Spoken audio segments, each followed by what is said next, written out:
The lost Gospels are real. That part is not a legend. Ancient Christian writings really were buried in the Egyptian desert, forgotten for centuries, and brought back into the light in the 20th century. But almost everything people say after that first fact is where the fog begins.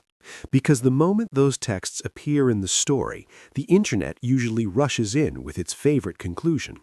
The real Jesus was hidden. The church erased the truth. One council rewrote history. Secret books survived in the shadows, waiting to expose everything. It is dramatic, it is memorable, and it is exactly the kind of story people want to believe when complexity feels too slow and mystery feels more exciting than evidence. But a real investigation has to move differently. It has to slow down where the myths speed up. It has to ask a harder question. Not whether lost gospels exist, they do. Not whether early Christianity was more diverse than many people imagine, it was. The real question is what these texts actually prove about Jesus and what later generations only projected onto them.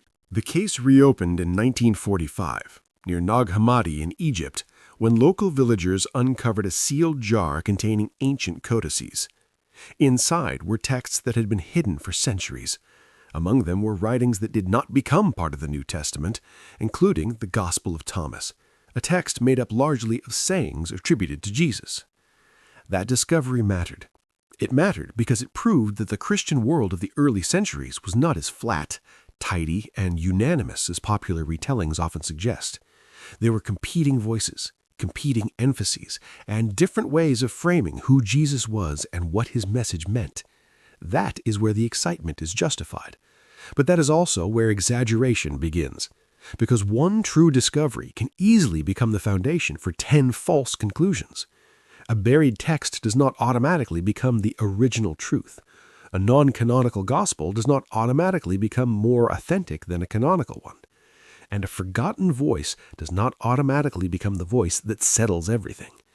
This is where bad history becomes conspiracy. It takes a real object, a real manuscript, a real dispute, and then adds confidence where the evidence is still limited. Soon, uncertainty is rewritten as proof. Silence is rewritten as suppression. Complexity is rewritten as a cover-up. And before long, people are no longer investigating history. They are consuming a thriller built out of historical fragments.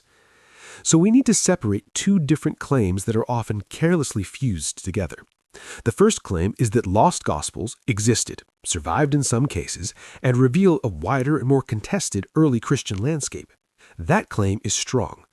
The second claim is that these texts prove the historic Jesus was deliberately hidden by a single coordinated act of institutional deception. That claim is much harder to defend, not because institutions never simplify, protect themselves, or shape memory. They often do. But because history is rarely that clean, and evidence rarely supports stories that sound too complete. So, the case before us is not whether someone found ancient books in the desert. The case is what happened next, both in history and in our imagination. How did genuine discoveries become surrounded by sweeping claims? Why does one council keep getting blamed for things it did not actually do? And why are so many people drawn to the idea that the truest version of Jesus must always be the one hidden just out of sight? Because the first myth we need to place under the lamp is also the most famous of them all, the claim that one imperial council chose the books of the Bible, buried the rest, and decided forever what the world would be allowed to believe about Jesus. The average person, when Christianity was locked into its final form, one date rises above all the others: Nicaea. One emperor, one council, one room full of bishops deciding which books would stay, which books would disappear, and what the world would be allowed to believe about Jesus. It is one of the most successful myths in religious history because it sounds efficient, dramatic, and easy to remember. The problem is that history almost never works that neatly. The council at Nicaea did matter. It mattered a great deal, but not in the way popular conspiracy stories usually claim.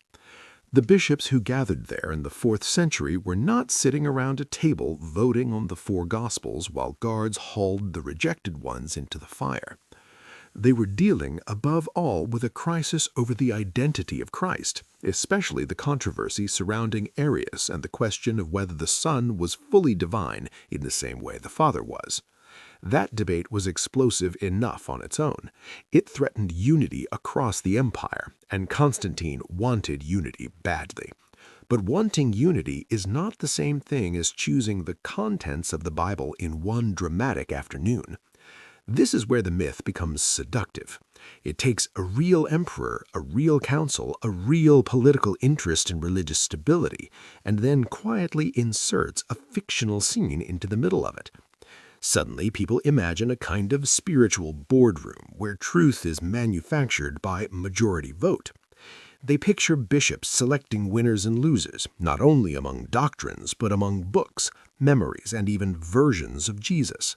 It feels plausible because it matches the modern suspicion that institutions always control narratives from the top. And sometimes they do shape narratives. But if we're going to be honest investigators, we have to ask a less exciting and more important question. What do the records actually show? They show argument, they show pressure, they show theology tangled with politics, they show an empire trying to hold together a divided church. But they do not show the neat little legend that one council created the Bible. The process of recognizing authoritative texts had already been developing long before Nicaea, unevenly, region by region, community by community.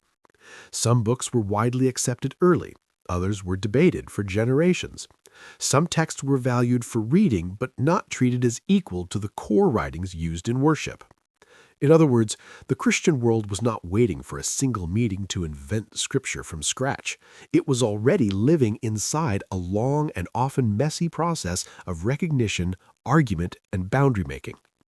And that is exactly why the myth survives.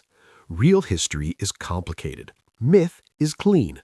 Real history says communities argued, copied, compared, deceived, rejected, and slowly drew lines over time. Myth says one powerful emperor walked in and settled everything. Real history leaves us with layers, local variation, and unresolved tensions. Myth gives us a villain, a date, and a closed case file. Most people prefer the version that can fit inside a sentence. But dismissing the myth does not mean pretending nothing significant happened. Something did happen. Over time, the church did become firmer about what counted as sound teaching and what did not. Over time, certain books stood at the center while others moved to the edges. Over time, authority hardened. That part is real.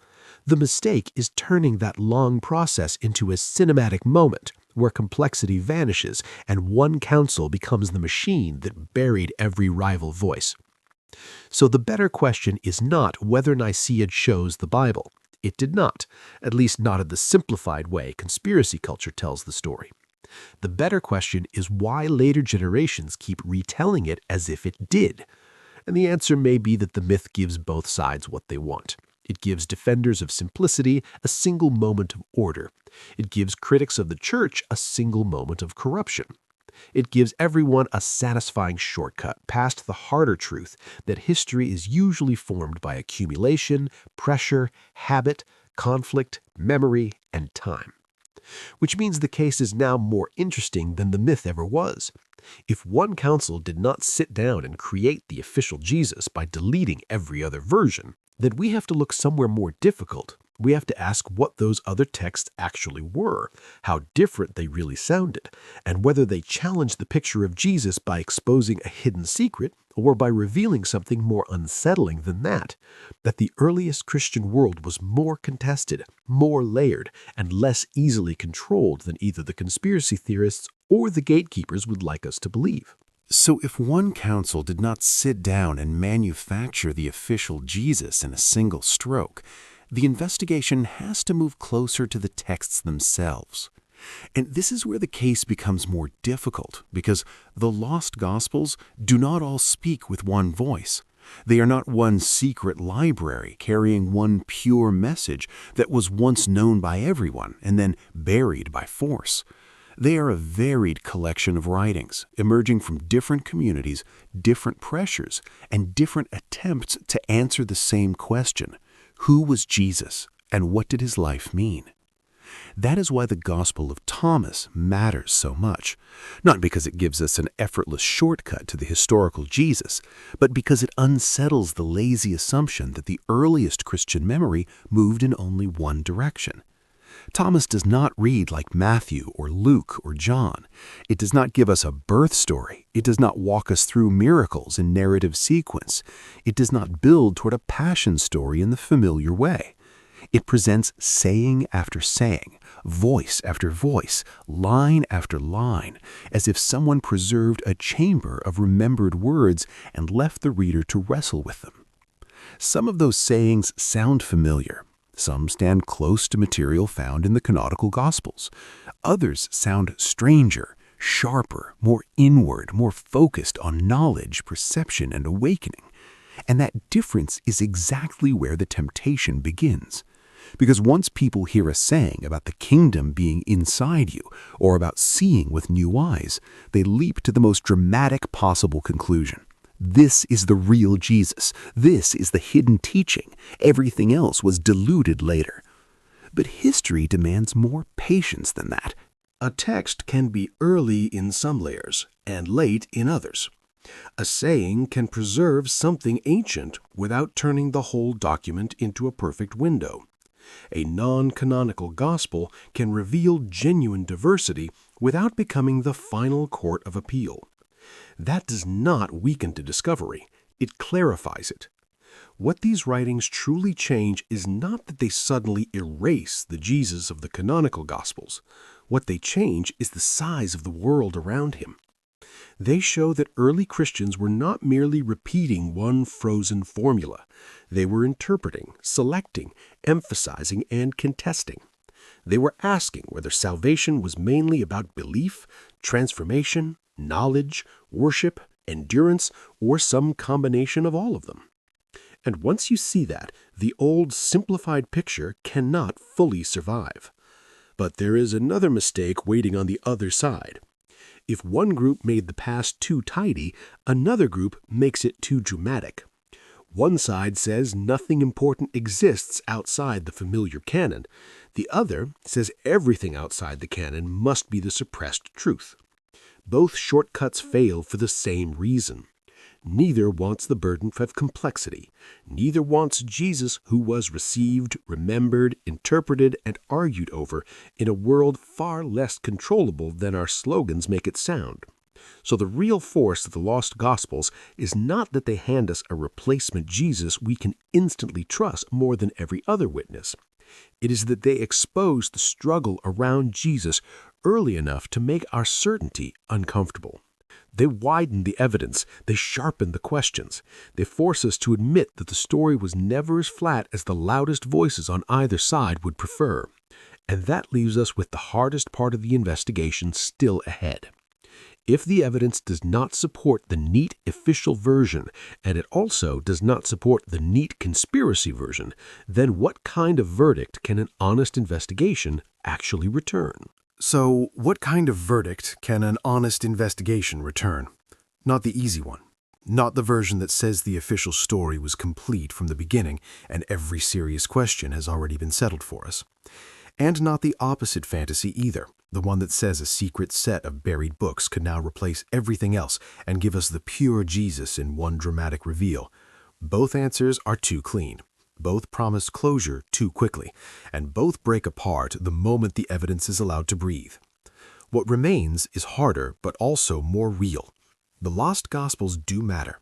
They matter because they expose a wider early Christian world than many people were taught to imagine.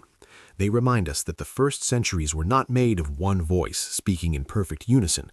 They were made of communities remembering, arguing, preserving, selecting, praying, teaching, and struggling to describe the meaning of Jesus in language large enough for what they believed had happened. That does not mean every forgotten text deserves automatic trust.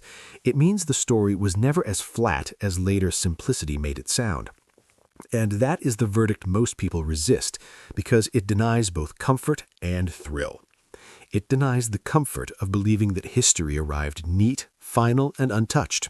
And it denies the thrill of believing that one hidden shelf of books can suddenly solve every problem and expose every lie. Real history is less obedient than that. It leaves us with overlapping witnesses, uneven developments, local tensions, and long arguments that do not fit inside slogans.